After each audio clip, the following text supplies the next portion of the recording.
Halo semua, kembali lagi di GP Media Channel bersama Kak Hafiz. Pada kesempatan kali ini, kita kembali akan membahas soal-soal untuk subtes pengetahuan dan pemahaman umum ya, untuk prediksi SNBT 2024. Oke.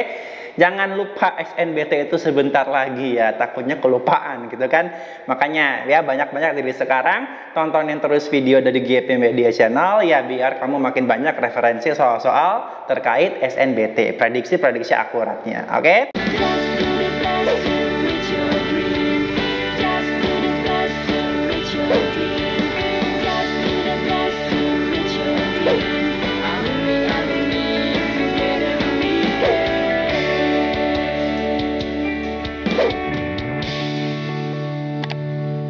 Kapan lagi kamu bisa ikutan tryout UTBK gratis di GP Media kalau bukan sekarang? Ikuti syaratnya dan kirim bukti screenshot di gpmedia.id ya, jangan sampai ketinggalan. Buat kalian yang lagi cari tryout SNBT dan ujian mandiri untuk masuk PTN, kita punya solusinya. GEP Media menyediakan tryout SNBT dan ujian mandiri untuk beberapa PTN ternama di Indonesia. Mulai dari harga 10.000, kalian sudah dapat ribuan soal prediksi, video pembahasan, dan ada kelas online juga loh. Yuk daftar sekarang! Langsung saja ya, kita masuk ke soal kita yang pertama pada kesempatan kali ini. Kalimat perumpamaan yang terdapat dalam teks di atas. Oke, untuk option yang A ada di kalimat 1. Suku Bajo selama ini dikenal sebagai penakluk laut. Kalimat 3. Untuk option yang B, kini mereka banyak menetap di pesisir dan pulau-pulau kecil sembari membangun kampung terapung seperti di Torosiaje, Kabupaten Pohuwato, Gorontalo. Untuk opsi yang C, kalimat kedua, oke, balik lagi ya. Di Pulau Sulawesi dulunya mereka menetap di perahu dan berdiaspora di berbagai tempat, mulai Teluk Tomini, perairan Laut Banggai hingga Kepulauan Wakatobi. Oke, kalimat yang 6 di opsi yang D, ya.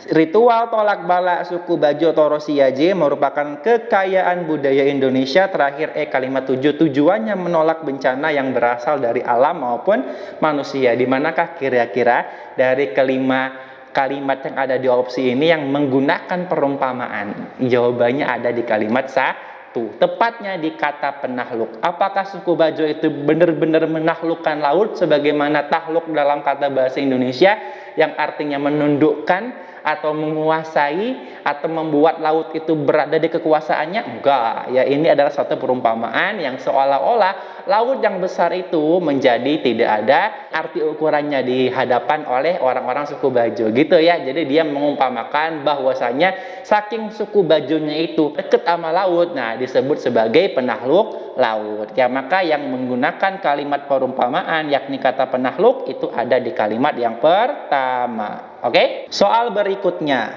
istilah transisi pada kalimat 1. Coba kita cek. Belakangan ini panas bumi menjadi salah satu sumber energi andalan pemerintah dalam menjalankan proyek transisi energi. Nah, kalau kamu sering membaca artikel tentang renewable energy atau energi terbarukan, transisi ini menjadi satu makna yang tidak asing, yakni pergantian gitu ya.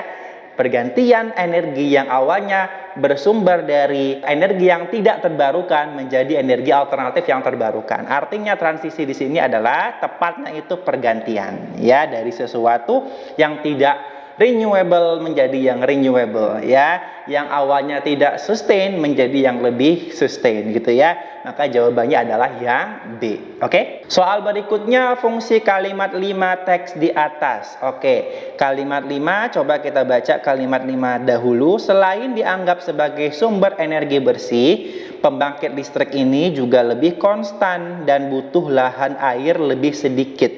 Oke, selain dianggap sebagai sumber energi bersih. Kalau kita baca kalimat keempat, dia itu ngomongin mengenai sumber energi dari panas bumi ini bersih.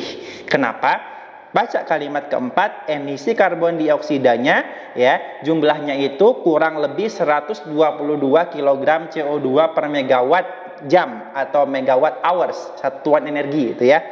Listrik atau hanya 1/8 dari emisi pembangkit listrik yang menggunakan batu bara. Artinya dia dapat dikatakan 1/8 kali mengeluarkan emisi ya, artinya dia lebih sedikit ya 1/8 kali lebih sedikit dibandingkan dengan emisi yang dikeluarkan dari pembangkit listrik batu bara. Artinya dia lebih ramah lingkungan, ya. Nah, baca kalimat kelima, selain dianggap sebagai sumber energi yang bersih, yang ramah lingkungan, artinya dia ingin menambahkan satu informasi terkait dengan sumber energi panas bumi, ya.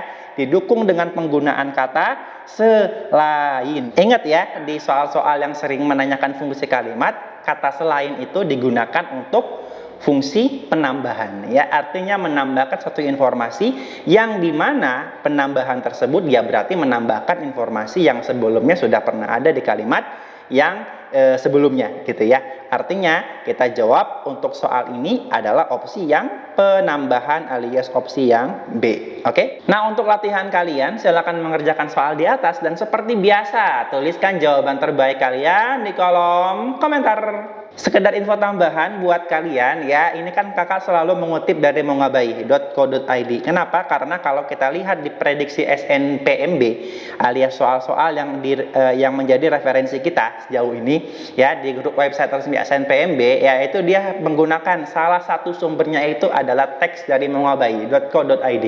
Nah, buat kalian yang punya waktu gitu ya, silahkan coba dibaca teks-teks dari sana biar seenggaknya kalian punya gambaran, oh seperti inilah kira-kira teks yang sering muncul di PPU gitu ya. Itu akan sangat membantu kalian ya, terutama ketika dihadapkan dengan bacaan-bacaan untuk soal-soal PPU gitu ya, atau soal-soal lain. Nanti kamu lihat aja gitu kan di website SNPMB dia ngambil teks dari mana sih. Nah, kira-kira begitulah gambaran singkat dari teks yang akan muncul di soal-soal nanti gitu ya. Oke, sekian untuk video kali ini. Untuk melihat video-video pembahasan prediksi soal berikutnya, jangan lupa dipantengin terus di GP Media Channel. Terima kasih.